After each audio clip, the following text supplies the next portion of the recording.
सोचो एक भिखारी रोज तुम्हारे सामने बैठा भीख मांगता है, मैले कुचैले कपड़े जंग लगा, कटोरा सिर झुकाए चुपचाप बैठा रहता है। तुम उसे देखकर नजरअंदाज कर देते हो, लेकिन तुम्हें अंदाजा भी नहीं कि वह हर दिन जो पैसे इकट्ठा करता है उससे कुछ ऐसा कर रहा है जो पूरी दुनिया में मिसाल बन जाएगा। एक दिन जब उसकी सच्चाई सामने आई तो पूरा शहर हिल गया। आखिर कौन था वो और क्यों उसने अपनी पूरी जिंदगी भीख मांगने में लगा दी?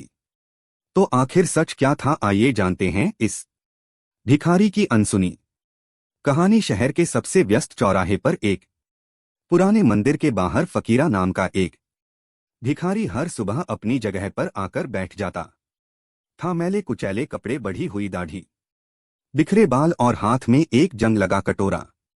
लोग उसे बस एक आम भिखारी समझकर नजरअंदाज कर देते थे। कुछ सिक्के डाल देते, कुछ हिकारत से देखते तो कुछ तंज कसते। अरे जब काम करने की उम्र है तो भीख क्यों मांगता है? लेकिन फकीरा चुप रहता। उसने कभी किसी से कुछ नहीं मांगा, वो बस सिर झुकाए बैठा रहता।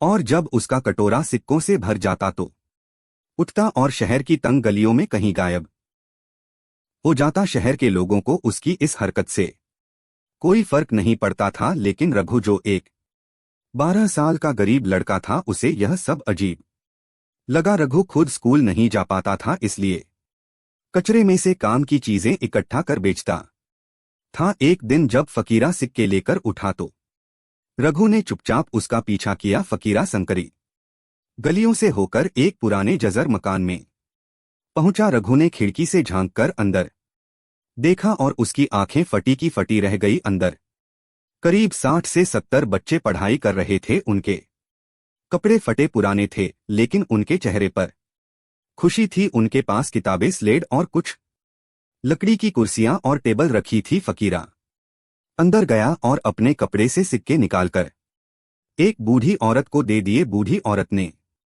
आशीर्वाद देते हुए कहा, भगवान तुम्हारा भला करे फकीरा, तुम्हारी वजह से यह बच्चे पढ़ पा रहे हैं। फकीरा मुस्कुराया और बोला, बस इन्हें पढ़ाते रहो अम्मा, यही मेरे लिए सबसे बड़ा आशीर्वाद है। रघु यह सब देखकर हैरान था। तो यह आदमी भिखारी नहीं है, यह तो अनाथ बच्चों की जिंदगी संवार रहा है। अगले दिन रघु ने हिम्मत करके फकीरा से पूछा, तुम कौन हो और यह सब क्यों कर रहे हो?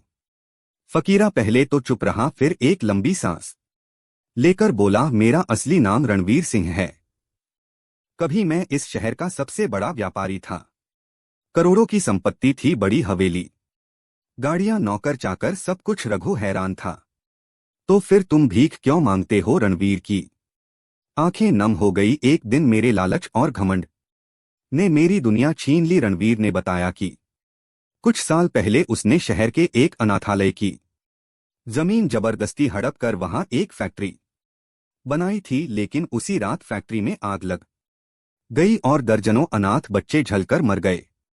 रणवीर ने खूब पैसे कमाए, लेकिन उसकी आत्मा उसे चैन नहीं लेने देती थी। जब भी वह आईने में अपना चेहरा देखता, उसे उन बच्चों की चीखें सुनाई देती। मेरे लालच की वजह से मासूमों की जान गई। एक दिन उसने सब कुछ छोड़ दिया, अपनी करोड़ों की दौलत त्याग दी और यह रास्ता चुना। अब वह भीख मांगकर उन बच्चों की मदद करता जिनके पास कोई सहारा नहीं था। एक दिन शहर में बाढ़ आ गई, कई घर तबाह हो गए और फकीरा के स्कूल में पानी भर गया। रणवीर ने अपनी जान की परवाह किए बिना बच्चों को वहां से निकाला, लेकिन खुद तेज बहाव में बह गया। जब लोगों को यह खबर लगी तो पूरा शहर अस्पताल पहुंच गया। अखबारों में छपा, करोड़पति से भिखारी बने रणवीर सिंह, जिसने अनगिनत अनाथों को